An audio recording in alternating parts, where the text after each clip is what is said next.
यदि जहाँ से सब लोग भागते हैं वहाँ हम अंदर घुसते, आग देख के सब लोग बाहर भागते हैं और हम वहीं से एंट्री करते अंदर जाते हैं। हमारा ये कर्तव्य है, हम अपनी जान की परवाह ना करते हुए हम अपनी जनता की, हम अपने देश की जान माल की रक्षा करें। तो हम जैसे वहाँ पे ये तो था ही, मौत है, बस मन की ये थी, थोड़ी शांति थी, आज मौत से सामना करना है, या तो मुझे ठीक कर दिया, मेरे प्राण निकाल दो शरीर से। मन भर गया था, दर्द की इंतहा थी, वो हद थी सर। हाँ जी। आप देख रहे हिंद केसरी न्यूज़ चैनल और आपने देखा होगा अग्निशमन सेवाएं। जब भी दिल्ली के किसी भीड़ भाड़ इलाके में जब किसी बड़ी बिल्डिंग में आग लगती है तो एक तरह से अफरा तफरी फैल जाती है। तो उस चीज़ के लिए जो विशेष प्रशिक्षित हमारे पास फोर्स होती है वो अग्निशमन सेवा होती है। और उसमें जो काम हम फिल्मों में देखते हैं या हमें एक तरह से घटनाओं को बाहर से देखते हैं, जो उन घटनाओं को विद ट्रेनिंग के साथ अंदर से अंजाम देते हैं। और अगर इस तरह की अग्नि जो दावानल होते हैं अगर नहीं रोका जाए तो पूरे शहर तबाह हो सकते हैं। तो इसी सीरीज़ में हमारे साथ एक मंजीत राणा। मंजीत राणा जी नमस्कार। नमस्कार sir. Shri Manjeet Rana, fire operator. वीरता के लिए राष्ट्रपति का अग्निशमन सेवा पदक पुरस्कार।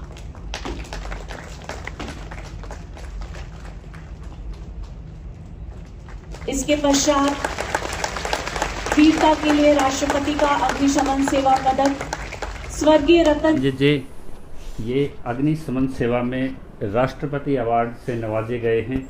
और इन्होंने मंजीत राणा ने, आपने देखा होगा पिछले दिनों 2020 की घटना है पीरागढ़ी में, ओकाया बैटरी के लगभग 300 गज से ज़्यादा 5 मंजिल बिल्डिंग थी जहां धमाके पे धमाकों की एक सीरीज चल रही थी, आप देख सकते हैं।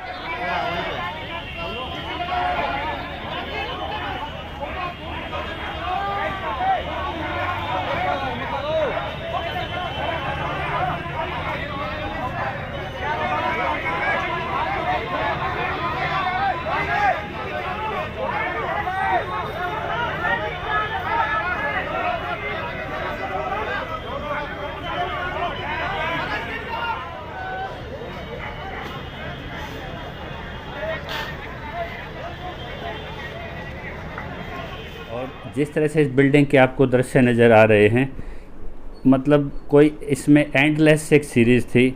ये समझ नहीं आ रहा था कि इसमें कहाँ से एंट्रेंस किया जाए और कहाँ से लोगों को रेस्क्यू किया जाए। 4:15 बजे सवेरे जब बिल्कुल सब कुछ नींद में होता है माहौल, तो उस टाइम पे एक कॉल जाती है कीर्ति नगर में और एक टर्न और प्रैक्टिस इन जाबाजों को दी जाती है। 1 मिनट के अंदर इनकी टाइमिंग में, चाहे खाना खा रहे होते हो या लेटे होते हैं या किसी भी अवस्था में हो, 1 मिनट में इनकी गाड़ी स्टेशन को छोड़ चुकी होती है और मैक्सिमम उसमें 2 मिनट का टाइम है, उसके बाद इन पे एक्शन होता है। तो किस तरह से मुस्तैदी होती है इनकी एक माइंड सेट, यानी कि यहाँ से 24 घंटे अलर्ट, जैसे एक सेना में जो बॉर्डर्स पे जिस तरह सैनिक होता है, इसी तरह से आपके ही शहरों में जो हमारे 4 सिटीज़ हैं इंडिया में, मेट्रो सिटीज़, उनमें इस तरह की सेवाओं के लिए मेंटल अलर्टनेस के साथ वहाँ पहुँचते हैं। और जैसे ही अंदर वहाँ घुसते हैं तो बॉयलर्स और केमिकल्स वहाँ रखे होते और एक बड़ा ब्लास्ट वहाँ पे होता है। और इससे पहले कि कुछ सूझता तो अमित बालान इनके सहयोगी होते हैं। दुर्भाग्य से आज अमित बालान हमारे बीच में नहीं है, मरणोपरांत उनको भी राष्ट्रपति अवार्ड दिया गया और 2 अन्य साथियों को भी राष्ट्रपति अवार्ड का नवाजा गया जिन्होंने इसमें कम्युनिकेशन का काम किया। तो वो साथी इन्होंने खोया, लेकिन जिस पीड़ा से, जिस अनुभव से मंजीत राणा जी गुजरे हैं, ये खुद बताएंगे कि वो क्या इनके शरीर पे इन्होंने सहा और किस तरह के हालात, जो गैलेंट्री अवार्ड है जिसके लिए अपनी जान फेंक दी जाती है और लंबे समय तक ये 12-14 घंटे ये कम से कम 17-18 फुट के मलबे के नीचे दबे रहे।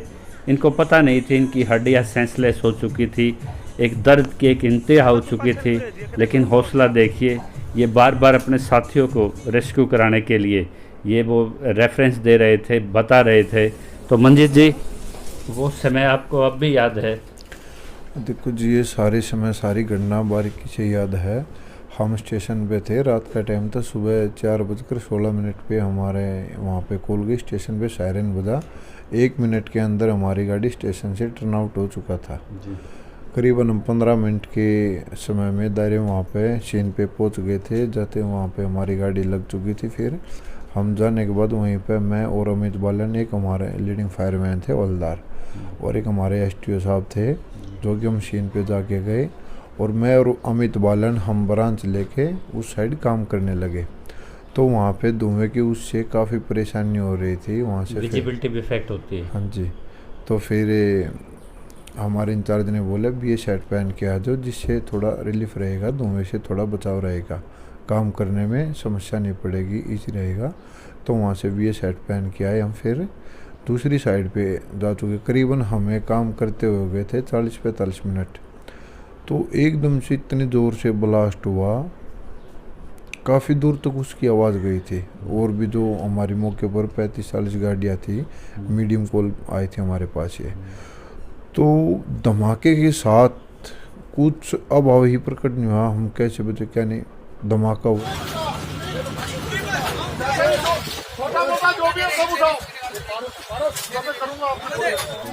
एकदम हम वहीं पे दब चुके थे। क्या आप इन चीज़ों के लिए ट्रेन होते हैं पहले से? हाँ जी, इस तरह देखो के हालात हो ट्रेनिंग पे सकते हैं। हमें ये चीज़ बताई जाती, सिखाई जाती है, और ट्रेनिंग पे हर चीज़ का अनुभव तो मिलता है। फिर धीरे धीरे जैसे काम करते हैं अनुभव होता रहता है। और ये तो है जी, जहाँ से सब लोग भागते हैं वहाँ हम अंदर घुसते, आग देख के सब लोग बाहर भागते हैं, और हम वहीं से एंट्री करते अंदर जाते हैं। हमारा ये कर्तव्य है, हम अपनी अपनी जान की परवाह ना करते हुए हम अपनी जनता की, हम अपने देश की जान माल की रक्षा करें। जी।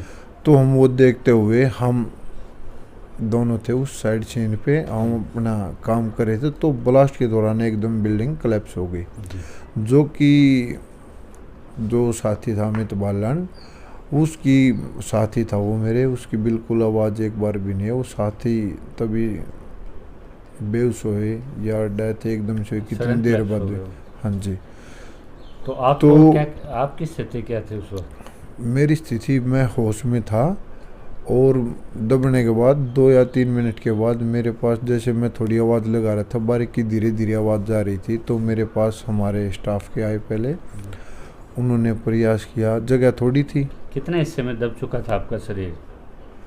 सर मेरा यहाँ तक का चेस्ट से ऊपर का से बचा हुआ था, बस लेफ्ट बाकी साइड सारा आपका चेस्ट, मलबे और के अंदर। कंप्लीट बॉडी पैक थे सर हम। कितने घंटे तक आप उस मलबे में रहे? मैं सर वहाँ पे 11 बजे के आसपास मेरा रेस्क्यू सक्सेस हुआ था। कितना टाइम लगा आपको उस मलबे में? करीबन 5 घंटे लग गया हमारे। 5 घंटे दबे रहे आप उस हाँ जी, कंक्रीट में? हाँ जी, हाँ जी, हाँ जी। करीबन 17-18 फुट दबे हुए थे। और वहाँ पे रेस्क्यू पे हमारा डिपार्टमेंट भी था, दिल्ली फायर सर्विस। और जो सुनने में माइंड चला जाता है, सुनना बंद हो जाता है, दिखता है एक मंजर सा अलग दिखाई देने लग जाता है। जैसे वहाँ पे ये तो था ही, हाँ जी। मौत है, बस मन की ये थी, थोड़ी शांति थी, आज मौत से सामना करना है। तो कोलैप्स तो इतने बिल्डिंग के इतने मलबे में करीबन 17-18 फुट हम दबे हुए थे। जी। बस यही था, जैसे तैसे मौत से आज संघर्ष करना है। और दिल्ली फायर सर्विस डिपार्टमेंट या NDRFC ने रेस्क्यू अपनी जान माल पे, उन पे भी अपना पूरी तरह से उन्होंने अपना सक्सेस किया। और अमित का रेस्क्यू करीबन 1:30 या 2 बजे के बीच में हो पाया था। और अमित को हॉस्पिटल में गया, अमित डेड घोषित कर दिया गया तो आपको था। कहाँ कहाँ इंजरी आई मंजे किसमें? इंजरी सर मेरा जो राइट साइड का कान है, इससे भी 50% तो सुनता नहीं। हियरिंग इम्पेयर हो गया? हाँ जी सर। और मेरी राइट साइड की वो सर्जरी हुई थी, उस मलबे की वजह से चोट लगी थी, उससे मोतियाबिंद हो गया था। जी। और मेरी लेफ्ट शोल्डर की सर्जरी हुई थी। और लेफ्ट शोल्डर भी आपका बिल्कुल हाँ जी, क्रश हो गया था? हाँ जी, हाँ जी, हाँ जी। तो सर, और नी और जो आपके हिप्स जॉइंट? हाँ जी सर, ये जैसे मेरी ये लोअर बैक है, इसमें भी L345S1 तो इसमें काफ़ी प्रॉब्लम है, डॉक्टर के पास थी। राइट साइड का जो पंजा है वो भी 70-80% काम नहीं करता। अभी जैसे दोनों ये नी है, घुटने है, अब इनकी सर्जरी के लिए डॉक्टर ने सजेशन दिया है। तो कितने दिन मेडिकल सर्विस पे रहे आप? मेडिकल सर्विस सर मेरी 311 दिन की रही। लगभग 1 साल तक आप बेड पे रहे? हाँ जी सर। और घर जब आपको इस पेन के साथ लाया गया तो क्या मतलब आपकी फीलिंग आई अंदर से? बस जैसे 2 जनवरी का हादसा तो हम 12 तारीख को हॉस्पिटल से डिस्चार्ज हुआ था मैं। तो हॉस्पिटल के दौरान तो दवाई मेडिसिन मिलता रहता था। उसमें रिलीज से घर आने के बाद 2 या 3 दिन के बाद धीरे धीरे स्थिति और उधर की भी जो चोटें थी दवाई का असर कम हो गया था जैसे जैसे। तो उसके बाद फिर 15 तारीख हो गया। तो उसके बाद तो काफ़ी समस्या बढ़ती गई। जैसे 18 जनवरी से 2 फरवरी तक कंटिन्यू मैं डॉक्टर के पास जाता रहा। उस दौरान 4 या 5 बार गया था। तो आपने कहा कि मौत मांग रहा था मैं, इतना पेन था। तो उस दौरान जो 12-13 दिन जो गए हैं मेरे साथ जो बीते हैं उस दौरान था सर 18 जनवरी से 2 फरवरी तक मैं कंटिन्यू नहीं सो पाया था। आंखें काफ़ी मोटी मोटी लाल लाल हो गई थी। मैं जी भर के रो के भी छक गया था। तो उस दौरान बस मैंने यही कहा था परमात्मा से, या तो मुझे ठीक कर दे, मेरे प्राण निकाल दो शरीर से। मन भर गया था। दर्द की इंतहा थी वो। हद थी सर। हाँ जी। तो इस बीच में जैसे जो आपको प्रेजल दे रहे थे या मतलब अप्रिशिएट कर रहे थे, या परिवार भी एक सपोर्ट करता है, मित्र भी सपोर्ट करते हैं, परिवार भी, तो उनका कितना हीलिंग में मदद कर रही थी? हाँ जी हाँ जी हाँ जी।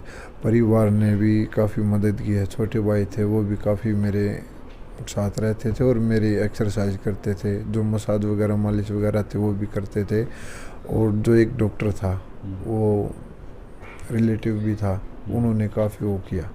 तो ये जो आपके साथी थे इनको किस तरह की फाइनेंशियल हेल्प मिली है सरकार से? जो मेरे साथ मेरा दोस्त शहीद हुआ था अमित बालन जी, मेरे ही बैच का था वो।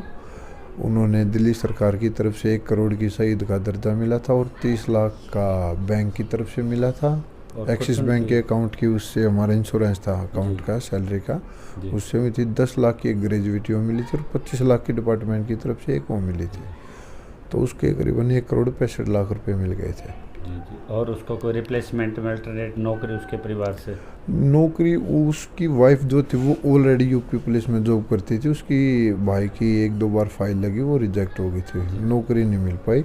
हालांकि दिल्ली के सीएम श्री माननीय श्री अरविंद केजरीवाल जी ने बोला था उनको घर पे जाके परिवार में किसी को भी एक को नौकरी दे देंगे। उसको नौकरी नहीं मिली पर। जी जी। और मैं जानना चाहूँगा, जैसे आप सर्वाइव कर गए, आप उस पेन से भी गुजरे हो, हाँ जी, तो हाँ जी। आपको दिल्ली सरकार की तरफ से क्या फाइनेंशियल? नहीं सर, मुझे दिल्ली सरकार की या डिपार्टमेंट की किसी तरह से कोई मदद नहीं मिली थी। बस यही था। बस ये बड़ा डिसअपॉइंटेड फैक्ट है कि जिस बंदे का एकदम बलिदान हो जाता है उसके को तो जो पहले से पॉलिसी में अनाउंस होता है वो अवार्ड दे दिए जाते हैं, लेकिन जो आज 5-6 जो सर्जरियों से निकल के आ रहे हैं, इम्पेयरमेंट के साथ जी रहे हैं, वही सरकार के दावे जो मुख्यमंत्री वहाँ पहुँचते हैं, सिसोदिया जी पहुँचे थे। तो आज इस सैनिक के, इस जाबाज के एक मन में ये टीस है कि मेरी सरकार ने मेरे को इग्नोर किया गया।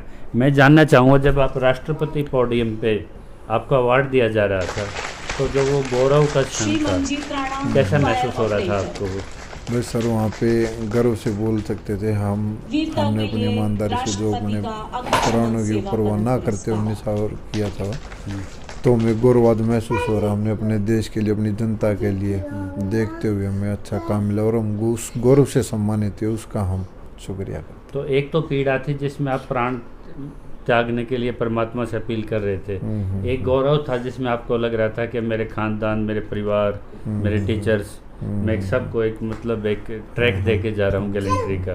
कौन सी चीज़ ज़्यादा इसमें भारी पड़ी आपके जीवन पे? बस जब वो हादसा हुआ तब तो ऐसा हादसा था वो, जैसे साथी शहीद हो गया उसका भी दुख था, क्योंकि साथ में जो जाता है तो कभी कभी वे मेमोरी पे आती हैं चीज़ें? हाँ जी बिल्कुल आती है। उसके घर पे भी जाता हूँ, उसके माता पिता मिलते हैं, जी जी। वो काफ़ी इमोशनल हो जाते हैं और करते भी इमोशनल भी हो जाते हैं। फिर वो देख के बोलते हमारा बेटा ही बचाता। बस वो जो हादसा था निकल गया वो, तो अब तो यही रहता हम बच गए ठीक है। पर उस टाइम जो वो चीज़ थी वो भी शरीर पे आई हुई थी। शरीर भी तो 8 मास का हिस्सा ही होता ना, सहन करने भी कोई लिमिट होती है। ऐसा नहीं पीड़ा थी वो कुल मिला के। तो ये जो आपने देखा होगा राष्ट्रपति अवार्ड मिलते हैं, उनके पीछे क्या उनके शरीर पे ट्रेजिक होती है, किन पीड़ाओं से निकलते हैं, और लाइफ थ्रेटनिंग उनके एक्सपीरियंस इन्होंने आपके साथ शेयर किए हैं। तो वो जो एक क्षण देश के लिए गौरवान्वित होता है, उसके पीछे मल्टीपल इंजरीज होती हैं, परिवार कई बार अपने बेटों को खो भी दे देता है। तो एक ये ट्रेंड सेट किया है मंजीत राणा ने अग्निशमन सेवा में, और अन्य जो इस क्षेत्र में काम कर रहे हैं उनके लिए भी एक बड़ा इन्होंने ट्रैक दिया है कि अपनी जान की परवाह न करके इन्होंने वह 3-4 जो सिविलियन थे उनको बाहर निकाला। तो एक इनको तसल्ली भी है कि हमारी वजह से हमारे पे कुछ भी हुआ, हमने कुछ लोगों की जानें भी बचाई हैं। तो ये थी एक अग्निशमन सेवा से, इस तरह के प्रोसेस से निकले हुए एक युवा जाबाज की कहानी। अगर इस तरह की कोई स्टोरी आपके पास है जिसमें जान की परवाह ना करते हुए एक इतिहास लिखा है युवा ने, तो वो आप हमके साथ शेयर करें, और इनके संबंधित जो भी कमेंट्स बॉक्स में आप अपनी राय डाल सकते हैं। और तब तक जुड़े रहिए, बने रहिए। जय जवान जय किसान।